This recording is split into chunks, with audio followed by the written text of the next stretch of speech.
एकलव्य की गुरु भक्ति। आचार्य द्रोण राजकुमारों को धनुर्विद्या की विधिवत शिक्षा प्रदान करने लगे। उन राजकुमारों में अर्जुन के अत्यंत प्रतिभावान तथा गुरु भक्त होने के कारण वे द्रोणाचार्य के प्रिय शिष्य थे।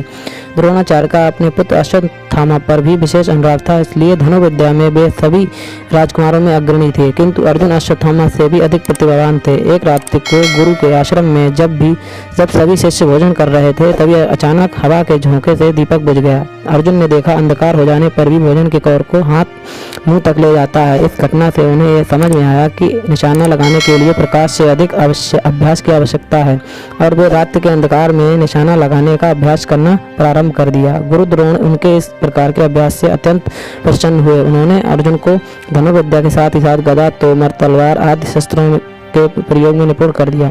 उन्हीं दिनों हिरण्यधनु नामक निषाद का पुत्र एकलव्य भी धनुर्विद्या सीखने के उद्देश्य से द्रोणाचार्य के आश्रम में आया, किंतु निम्न वर्ण का होने के कारण द्रोणाचार्य ने उसे अपना शिष्य बनाने स्वीकार नहीं किया। निराश होकर एकलव्य वन में चला गया।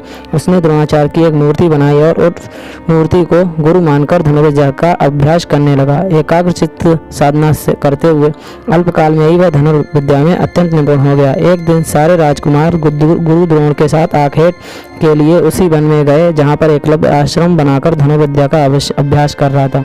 राजकुमारों का कुत्ता भटक कर एकलव्य के आश्रम में जा पहुंचा। एकलव्य को देखकर वह भौंकने लगा। इससे क्रोधित होकर एकलव्य ने उस कुत्ते पर अपना बाण चलाकर उसके मुंह को बाणों से भर दिया। एकलव्य ने इस कौशल से बाण चलाए थे कि कुत्ते को किसी प्रकार की चोट नहीं लगी, किंतु बाणों से बिंद जाने के कारण उसका भौंकना बंद हो गया।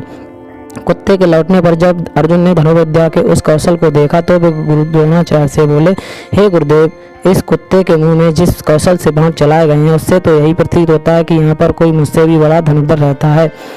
अपने सभी शिष्यों को लेकर द्रोणाचार्य एकलव्य के पास पहुंचे और पूछा, हे वत्स, क्या ये बाण तुम्ही ने चलाए हैं? एकलव्य के स्वीकार करने पर उन्होंने पुनः प्रश्न किया, तुम्हें धनुर्विद्या की शिक्षा देने वाला कौन है? एकलव्य ने उत्तर दिया, गुरुदेव, मैंने तो आपको ही गुरु स्वीकार करके धनुर्विद्या सीखी है। इतना कहकर उसने द्रोणाचार्य को उनकी मूर्ति के समक्ष ले जाकर खड़ा कर दिया। द्रोणाचार्य नहीं चाहते थे कि कोई अर्जुन से बड़ा धनुर्धारी बन पाए।